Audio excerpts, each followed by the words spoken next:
আসসালামু আলাইকুম এভরিওয়ান, আমি সীমা পারভিন ব্লগসে আপনাদের সবাইকে জানাই স্বাগত। আরও একটি নতুন মিনি ব্লগ নিয়ে আপনাদের মাঝে হাজির হলাম। আশা করি ব্লগটি দেখতে আপনাদের ভালোই লাগবে। এর আগের ভিডিওতে দেখিয়েছিলাম যে আমাদের বাড়িতে কিছু গেস্ট আসবে, তাদের জন্য কি কি বাজার করা হয়েছে, আর আজকের ভিডিওতে ওদের জন্য আমি কি কি রান্না করেছি সেই ব্লগটাই শেয়ার করব। মিনি ব্লগটা একটু বড় হবে, ধৈর্য ধরে সবাই আপনারা দেখবেন। আর একটা লাইক, কমেন্ট আর সাবস্ক্রাইব করবেন, কারণ এগুলো ছাড়া তো আমার চ্যানেলটা একদমই এগিয়ে যেতে পারবে না। আপনাদের সাহায্য একান্তই আমার প্রয়োজন। আজকে খুব তাড়াতাড়ি ঘুম থেকে উঠেছিলাম, ওই মোটামুটি 5টার সময় নামাজটা কমপ্লিট করে চা খেয়ে চলে এসেছিলাম ওপরে শোকেস থেকে কিছু থালা বাসন বার করার জন্য।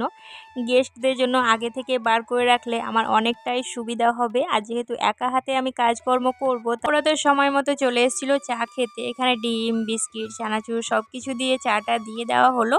এবার আমাকে রান্না বান্না করতেই হবে। প্রথমে আমি কাবুলি ছোলাটাকে রান্না করে নিয়েছিলাম পনির দিয়ে, কারণ লুচি দিয়ে খাওয়া হবে। আর এদিকে বানানো হচ্ছিল ফুলকো ফুলকো লুচি। ময়দাটাকে আমি খুব সকাল সকাল উঠে মেখে রেখেছিলাম বলে বেশি সফট হচ্ছিল, আর ফুলকো ফুলকো তো আমার হয়ই। তো এদিকে আমার লুচি ভাজাও কমপ্লিট। অনেকগুলো লুচি আমি ভেজেছিলাম। আর আমার সিমটা কিন্তু সেদ্ধ হয়ে গিয়েছে, হালকা সেদ্ধ করেছিলাম, তারপর গোটা গোটা করেই ভাজা করেছিলাম যেন দেখতেও সুন্দর লাগে, খেতেও ভালো লাগে।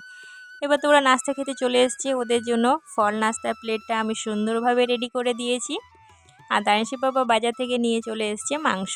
এখানে খাসির মাংস নিয়ে আসা হয়েছিল, 2টো প্যাকেটে ছিল, কারণ দানিশের বাবা খাসির মাংসের চর্বিটা খেতে ভীষণ ভালোবাসে, তাই চর্বিটাও আলাদা করে নিয়ে এসেছিলো, ওকে পরে রান্না করে দেব। আসলে খাসিটা বিশাল বড় সাইজের ছিল, তো তাই ও লোভ সামলাতে পারেনি, যতটা কিনবো বলে গিয়েছিল তার থেকে অনেকটা বেশি পরিমাণে নিয়ে এসেছি, পরে রান্না করে খাওয়া হবে। এদিকে আমার চিংড়ি মাছের মালাইকারিটা কমপ্লিট হয়ে গিয়েছে, তার সাথে লাউ চিংড়িও রেডি, সর্ষে পোস্ত ইলিশটাও রেডি হয়ে গিয়েছে। এদিকে মাটনটাও আমার রেডি। সবগুলো রান্নায় দেখতে তো দারুণ সুন্দর হয়েছিল, খেতেও ভীষণ ভালো হয়েছিল। সবাই তো ভীষণ প্রশংসা করেছিল, সেগুলো শুনেই আমি হ্যাপি হয়ে গিয়েছিলাম। মনে হলো আজকে সারাদিন খাটনি করে যে রান্নাবান্নাগুলো করলাম সেটা আমার সার্থক হয়েছে। আজকে আমি 19 রকমের পদ রান্না করেছিলাম, তবে আপনাদের মাঝে কোনো কিছু শেয়ার করতে পারিনি। আসলে একা হাতে রান্নাবান্না করা, তারপরে ভিডিও করা, তারপর সবাইকে খেতে দেওয়া, সব কিছু না সামলে উঠতে পারিনি। তবে যাই হোক, আমি সন্ধেবেলায় ফ্রেশ হয়ে চলে এসেছিলাম রাত্রে রান্নাবান্না করতে। রাত্রিবেলায় শুধু বানাবো বিরিয়ানি, তার সাথে চিকেন পকোড়া। তো বিরিয়ানিটাই কিছু কিছু ক্লিপ আপনাদের মাঝে শেয়ার করতে পেরেছি। এদিকে আজকে গরুর মাংস দিয়ে বিরিয়ানিটা বানানো হবে, তাই গরুর মাংসটাকে কষিয়ে নিয়েছি। আলুটাও ভাজা হচ্ছে, ভাতটাও আমার হয়ে গিয়েছে। এবার দমে বসানোর পর দেখুন আমার বিরিয়ানিটা অলমোস্ট কমপ্লিট। কেমন লাগলো ভিডিওটি অবশ্যই জানাবেন। আল্লাহ হাফিজ।